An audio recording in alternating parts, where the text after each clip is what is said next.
After seeing the size of the crowds in Detroit yesterday, many are wondering, can Green Bay handle all of those people? And while there are some nerves, a lot of people are saying, yes, we can. Fox 11's Marlo Lundak has that story.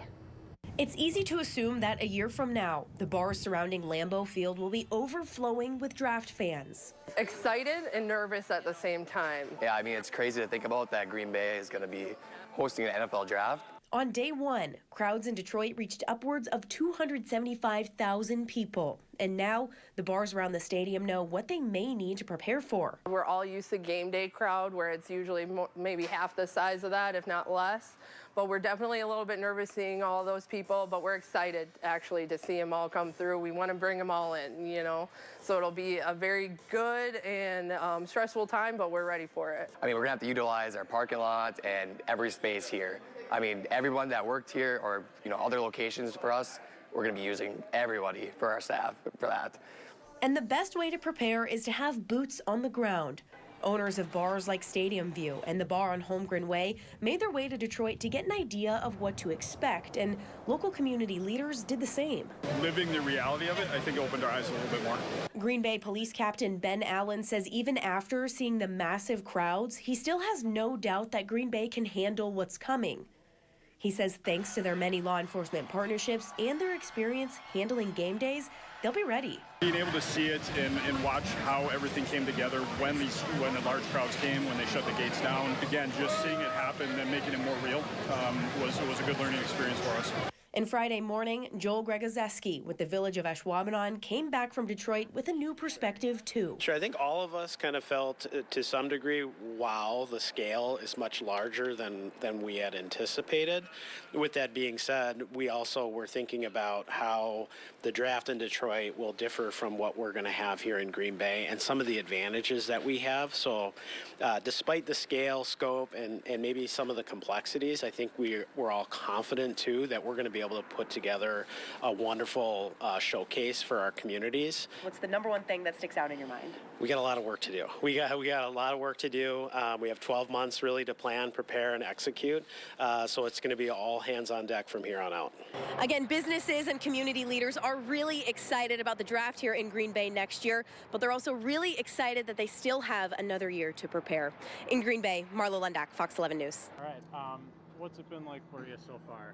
It's been a great experience. Working directly with Detroit PD and some of their other first responders and kind of what their planning cycles look like before the event. And now to be here during the event really kind of puts it together for us on what we have coming. So it's going to be some good challenges, but also having learned some lessons through Detroit PD and their public safety has been invaluable to us. What was the advice that they have given so far? You know, pull in resources. If people want to help, pull them in and see what they can help and provide for the public safety aspect of it. But also putting the right people in the right spots is one of those big pieces as well. It's kind of crazy. They have like 3,000 officers. We have like 180. Right. How do we pull that off when there's that, you know, difference in size? Yep. I think footprint and location is going to be different for us. So we did some initial conversations, or had some initial conversations with Kansas City, and their footprint was similar to what we have. So I think that linear shape is going to help us. We also don't have the high-rise buildings and some of those safety issues to worry about. So I think some of those things alone will help through that process. We obviously are going to be partnering with the Sheriff's Office and Ashwaubenon Public Safety to kind of boost all those numbers, and it's going to take that collaborative effort to get through all of that. How much do the feds have to do with security? So we've been working with our local FBI office, and they talk to us about resources that they're going to try to provide for this as well. Detroit PD talked about leaning heavily on some of those assets as well, so we'll need to do that too. I know a big thing they're utilizing here is those non-evasive security things. So it's not like you're going to a Packers game and have to go through those type of security things. Is that going to be similar? Yeah, we'll do. Those are all NFL best practices that we will follow as well. So going through the metal detectors, as we call them, and again, that's just best practices for NFL events. And then lastly, you know, everyone's kind of on edge these days with big events, being in crowds. How do you ensure people that the draft is going to be a safe thing to attend? You know, I think it starts here. We were a year ahead of where when our event's going to be. So I think all this planning up front is going to be one of those most important pieces. Having the best practices and lessons learned from Kansas City and Nashville and now Detroit will help us to make sure we have a safe event as well. Detroit did set a day one attendance record at the draft. More than 275,000 people entering the draft campus. And with that many people, there are certainly opportunities for businesses to cash in. Green Bay business leaders are at the draft to see how to best capitalize when they host the event next year. They spoke with Fox 11's Ben Krumholz. Wisconsin businesses should be getting ready as information is going to be coming home quickly on how to get involved with the 2025 NFL Draft in Green Bay. And I say Wisconsin because business leaders say there should be plenty of opportunity for everyone throughout the state, especially considering tourism leaders found about 70% of people who go to the draft drive to get to it. Welcome to the NFL Draft, guys. Have a great time. If you're in Haywood, down to La Crosse, Madison, Milwaukee, down to Kenosha, Racine, we will have an opportunity to be well informed about the opportunities for business opportunities throughout this year in preparation for 2025. Representatives from the Wisconsin Economic Development Corporation, New North, and Greater Green Bay Chamber are in Detroit to see firsthand what it takes to put on the three-day draft. So really it's for us to learn how the vendors are setting up, what the needs are from a vendor's perspective, and how we can really make sure that Green Bay is ready for the draft. I think starting when we get back into town, we're going to really start advertising to businesses, the small businesses, the large businesses, kind of an NFL playbook on how they can best amplify their business and how they can best market themselves during that time. Jessica Parker, Chief Operating Officer for Detroit's mayor, says coordination is a must, and making sure businesses and residents know this isn't just the NFL coming in and taking over. If I could give you any suggestion, I would say make sure you are making the event inclusive, that no one feels left out. So that means engaging your businesses, your residents, partnerships or key stakeholders, wherever the event is going to be, making sure that they're part of it so they have a buy-in. So if businesses want to get involved with the draft, what do they do? So there's an NFL platform that's going to be showcased or released later this month, and it's a matter of getting yourself signed up for that and sharing what it is that you can supply as a business. Once businesses are signed up in the NFL's platform, New North says the NFL will vet the list and then provide opportunities to bid on work for the draft. Now, businesses should stay connected to groups like the New North, WEDC, and their local chambers, as more information will be coming out in the coming weeks. In Detroit, Ben Krumholz, Fox 11 News. When did you guys start planning for this event? We've started our official planning from a security perspective about a year ago, a little over a year. What's it been like in that past year? It's been a lot of work, but we're all excited about it. The key for us is collaboration. Our local, state, and federal partners coming together and really working on our security plan as well as our deployment strategy. How much time has this taken up for you in the past year? A lot. We have spent hours and hours. Just so many hours really looking at, our footprint and, once the footprint was declared, how we were going to police it, utilizing our real-time crime center, drawing on some of our experiences from other large events that we've hosted here in the city, even going back and looking at some of the things we learned from the Super Bowl. And this is certainly very different because this is a multi-day event, but drawing on a lot of those experiences and then setting the deployment strategy from there. What are the different agencies that you've been working with?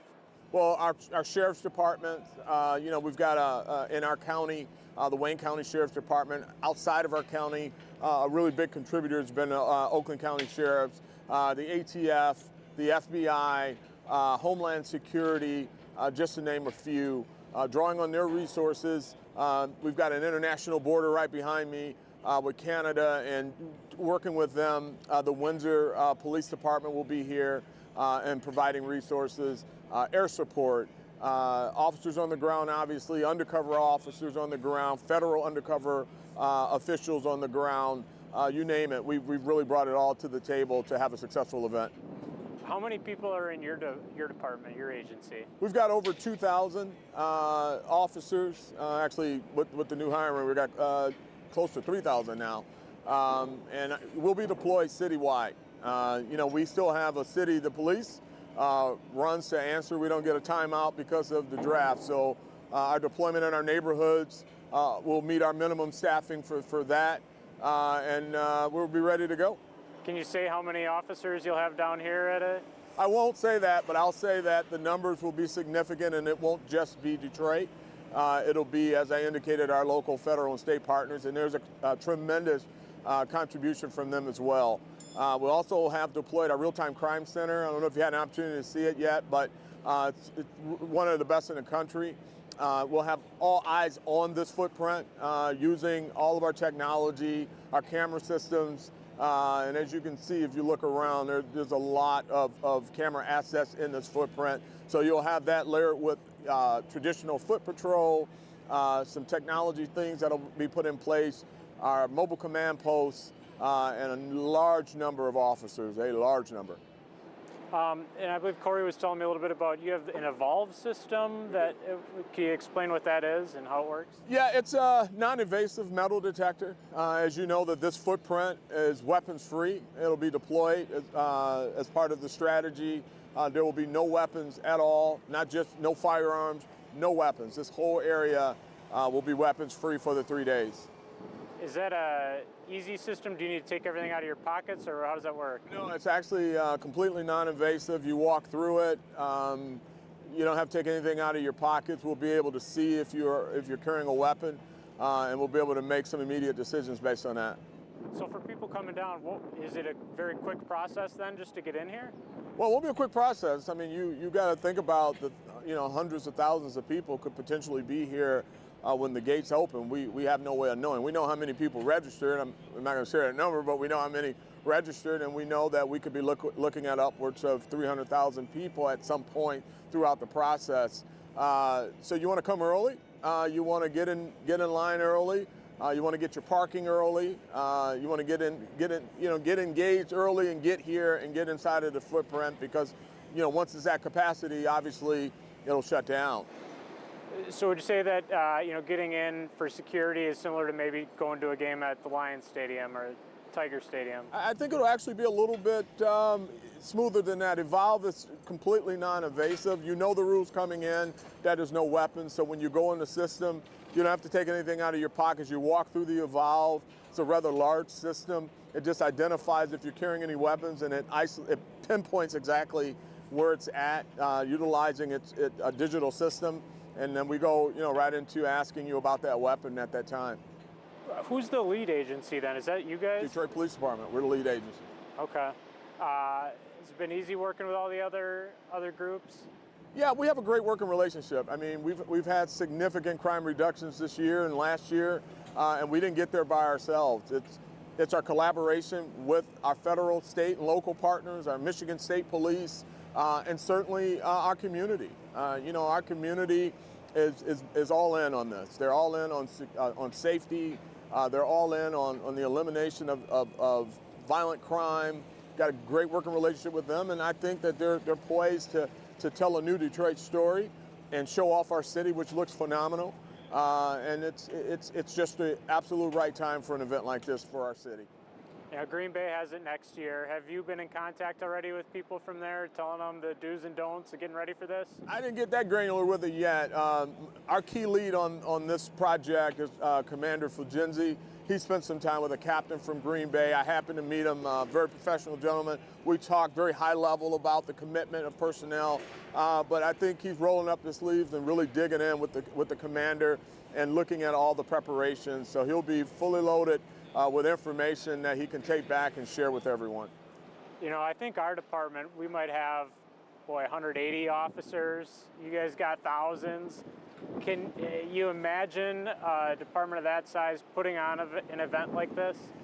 I can imagine that they're going to have to really tap into relationships. They're going to have to really talk collaboration and partnerships. This is a tremendous undertaking. I don't know the location of the footprint there. The unique thing about this is the heart of the city. This is the downtown area with all the businesses still doing business. So it creates a unique challenge in and of itself. So it may be different if it's a different type of footprint, but this one creates its own unique set of opportunities for us with regards to policing it. So it's going to be a challenge for us. Certainly will be a challenge for them as well. Any other advice you plan on giving people from Green Bay? Well, I mean, our department is actually enjoying it. It's a lot of work. We're certainly intensely planning, and we're a data-driven organization. I guess the only advice I would really look at is what we've done is look at other agencies that's hosted the event, kind of download everything that they did and things that work well, things that maybe didn't work so well, and kind of learn from those previous experiences. And then when you set your plan, set it early, plan early. We started well over a year ago, and you know, we needed every second of that time to get to where we are right now.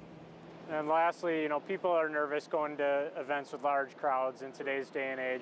What would you say to someone to ensure that they know they're going to be safe at the NFL draft? Well, we've put, you know, every provision in place that we possibly can, but we need the community. I mean, we certainly, if you see something, say something. If you're in any large footprint, not just here, but anywhere, unfortunately, this is the time that we live in. So it's going to take all of us to ensure everyone's safety. So if you see something that gives you pause or concern, you go, it's not really that big of an idea or big of an issue, I would still share that when I saw a police officer say, hey, maybe nothing, but I see something that I want you to take a look at. We'll be more than happy. We hope you're wrong. We'd rather you be wrong and share it with us, as opposed to keeping it to yourself and being right that there was something wrong. So just be open, share it, and keep moving. Let us do what we do well, and that's police this city.